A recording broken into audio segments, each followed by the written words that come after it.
DarkOrbit first appeared on the gaming scene, it did so in a way that felt both immediate and unusual. Released by the German developer Bigpoint on December 11, 2006, the game didn't require big downloads, powerful hardware, or months of installation like many other massive multi-online games of its era. Instead, it ran right in a web browser, making it instantly accessible to anyone with an internet connection.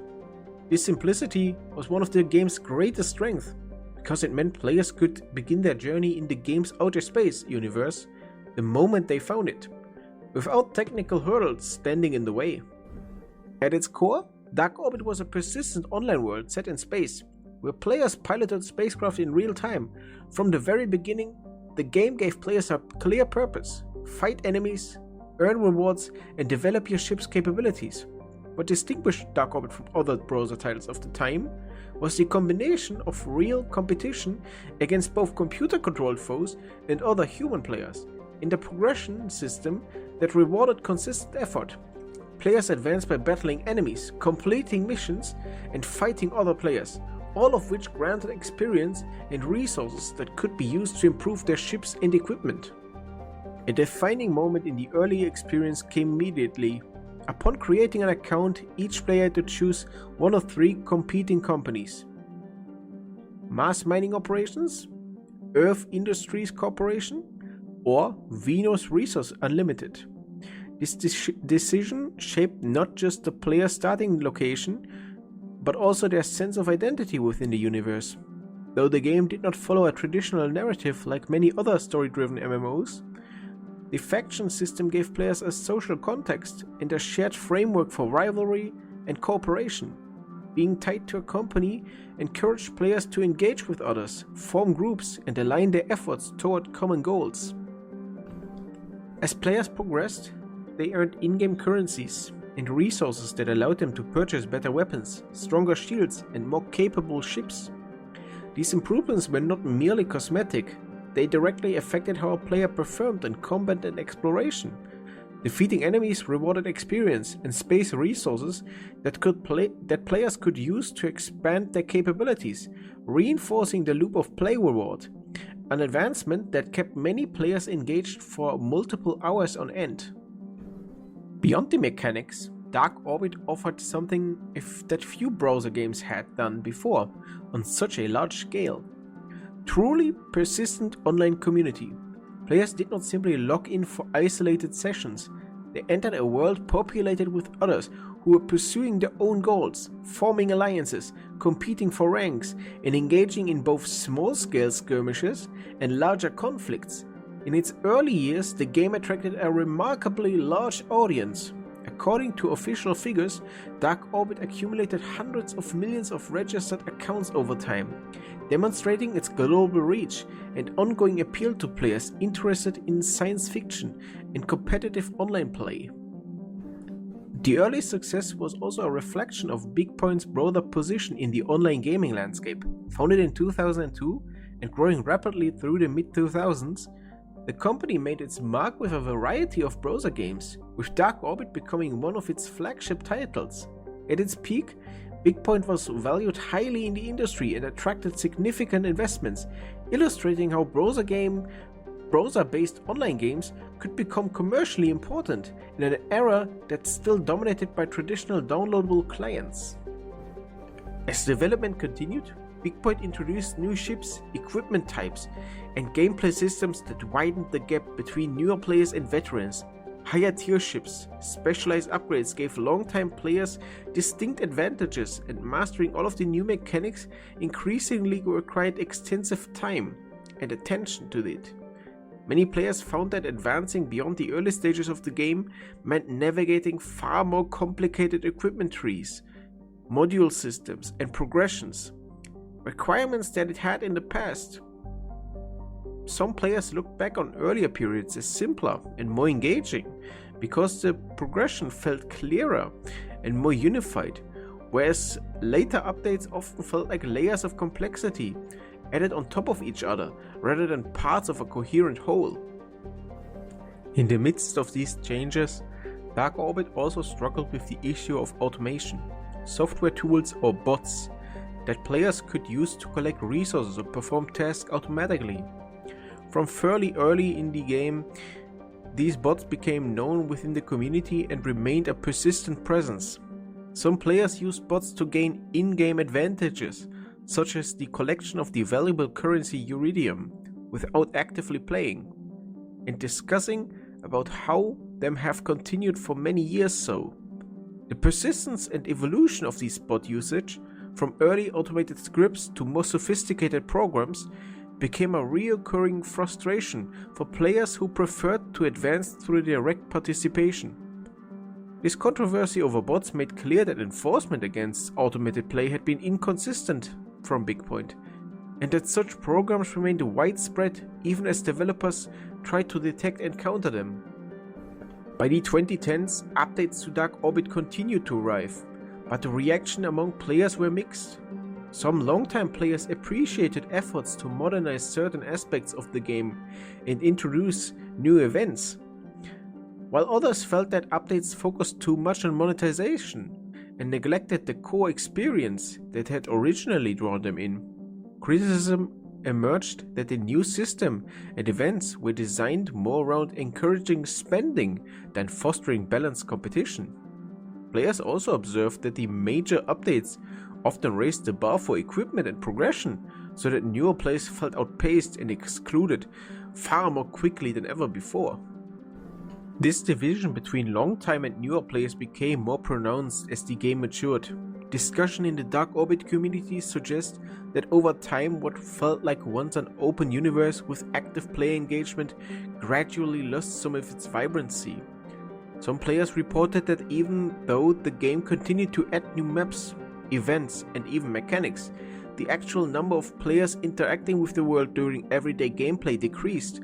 Popular events and large-scale battles that once felt spontaneous and crowded became less frequent, with active participation concentrated in smaller groups. Social dynamics within the game also shifted. In the early years, the game's faction system, with its 3 major companies, gave players a shared identity and purpose. However, as clan systems grew in importance, the original sense of company allegiance became less central to common experiences.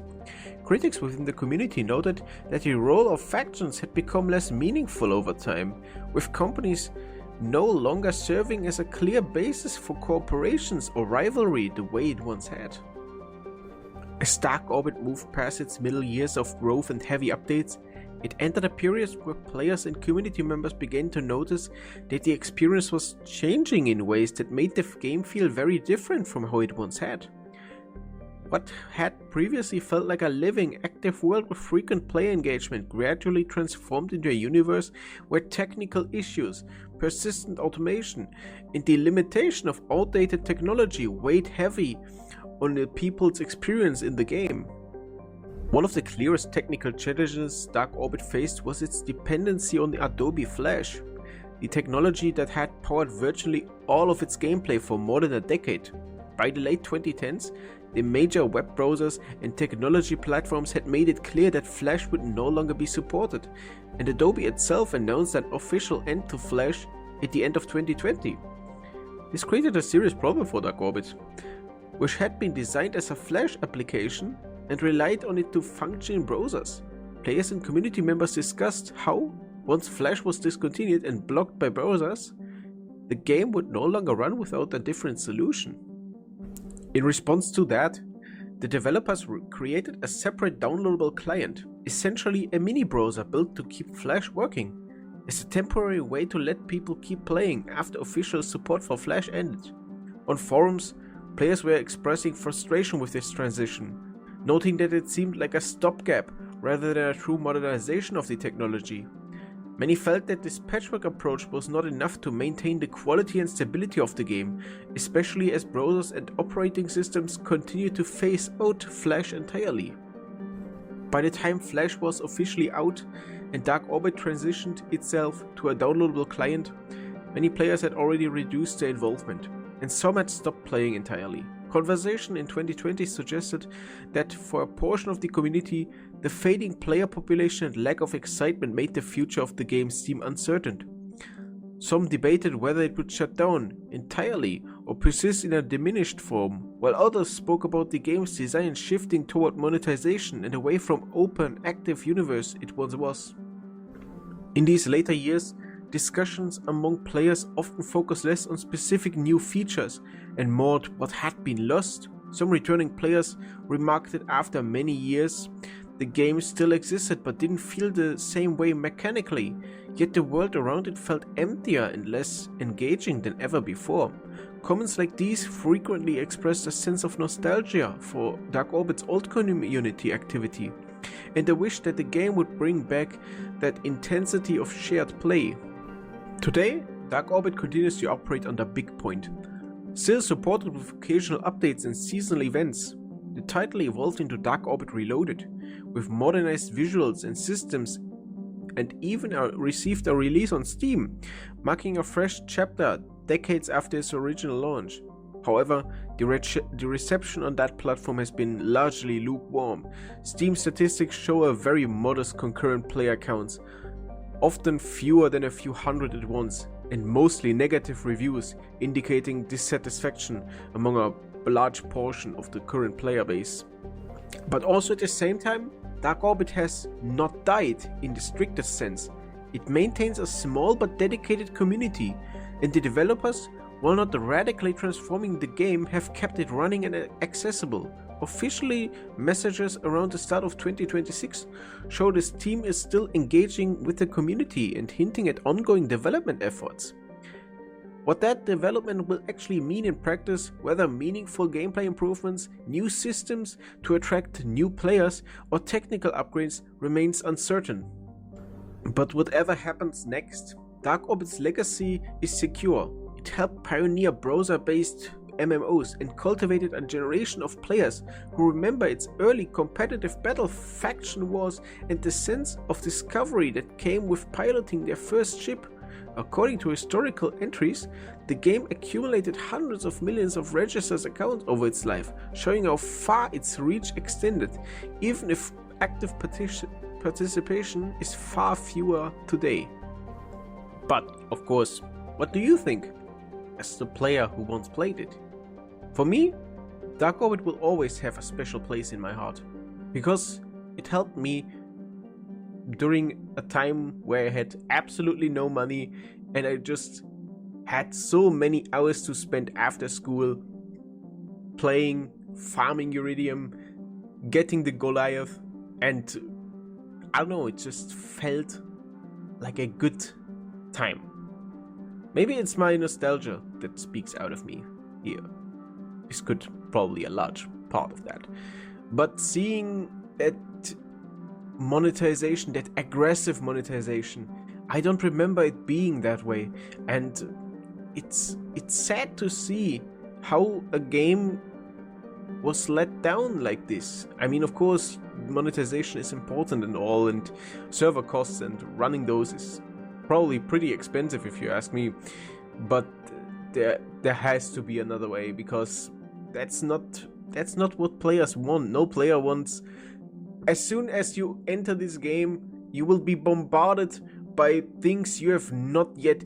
You are getting bombarded by pop-ups that say, do you want this premium currency, this, that, about things that you have never seen. You have not even fought one single enemy and you are getting bombarded by premium content. Like, come on, there has to be, you have to think about this. I mean, when you are 2 to 3 hours into the game, yes, of course, then you can probably say, hey, we see you are having problems with the game. Do you want maybe a upgrade, maybe a new ship or something? But yeah, that's the future of DarkOrbit is bleak, I would say. I feel like the game will not exist for too long anymore. But what do you think? What do you say about this game? Did you like it? Do you like the old version? Or do you like this one better? It has absolutely better graphics and all. I give it that. It's not a bad looking game anymore compared to its predecessor. But yeah, what do you think? Of course, if you liked my video, don't forget to like and comment and subscribe maybe. But I hope I see you in my next video. Goodbye.